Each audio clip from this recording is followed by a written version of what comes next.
Co je klíčem k duši Moravy? No, když to řeknu jednoduše, tak Duch svatý a samozřejmě tradice. No.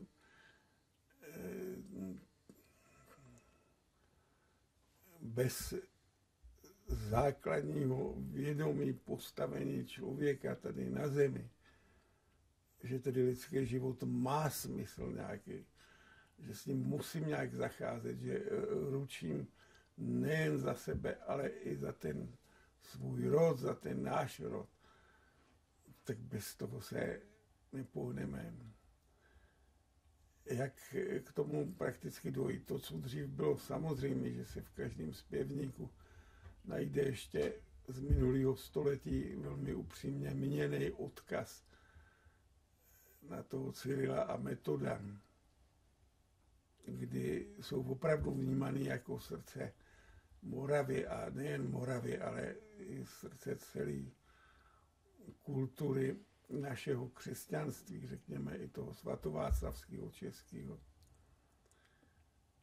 Tak to bohužel si musíme přiznat, je hluboce otřeseno. Ta víra tady není.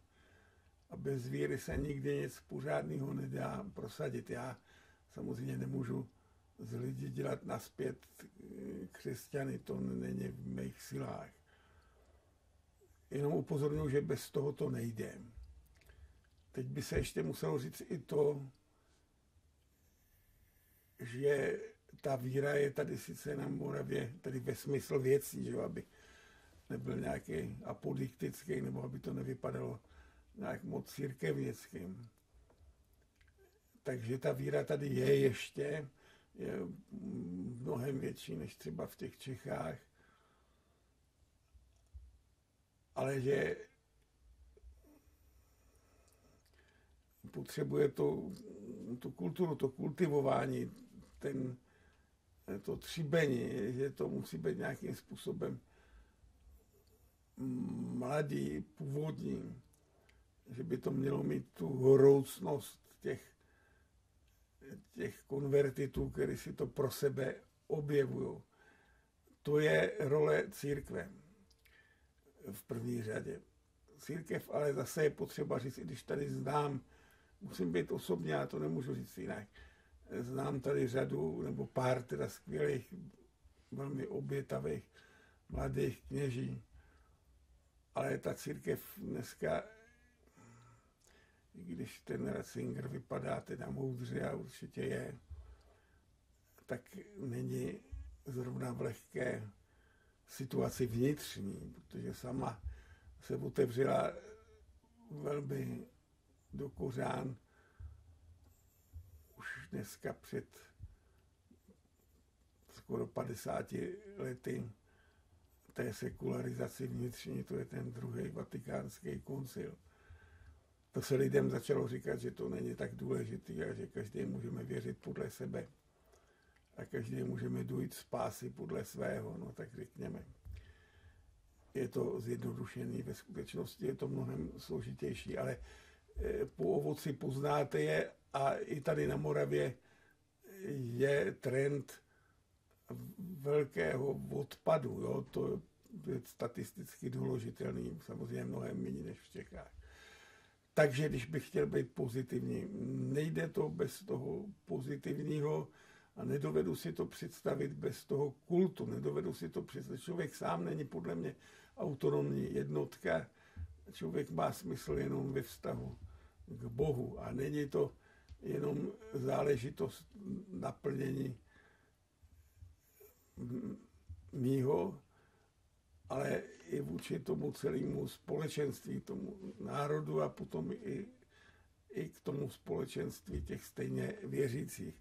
To je věc, která není prostě v moci mý, abych toto lámal.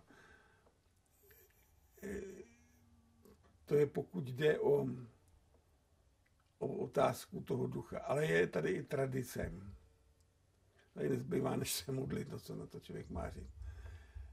Je tady i tradice. Ta tradice tu je a je obrovská, dá se mluvit od toho 19. století, druhé půlky, až nebojím se říct podnes, je obrovská a je impozantní.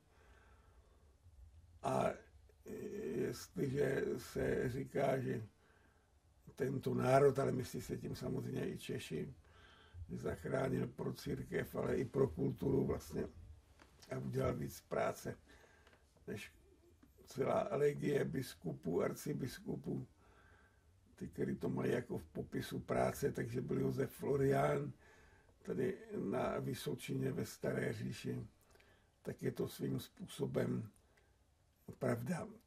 Tak mám-li to ale oblídnout tu tradici posledních asi 150 let, tak se musí člověk zastavit u té neuvěřitelné malé skupinky těch pár Brňanů, tam u toho minorického kláštera kolem toho roku a před rokem těch cyrilometodějských oslav, kdy oni dokázali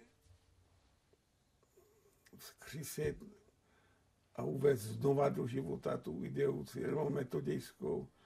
Je to ten obrovský František Sušil, ale jsou to i těch pár lidí z toho jeho bezprostředního okruhu, ten Silvatar Hrabě.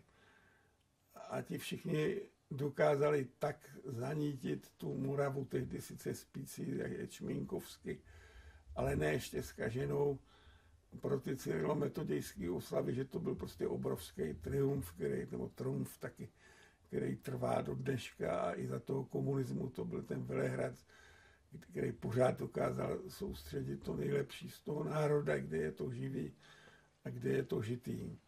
Tak tím bychom museli začít. A před ním se teda hluboce skláním. Víme, dneska ten Sušil je spíš známý jako sběratel těch písní moravských, ale i tam byl velkolepý. Tak to bylo obrovský dílo, a který směřovalo přímo k té duchovní identitě, o které jsme mluvili.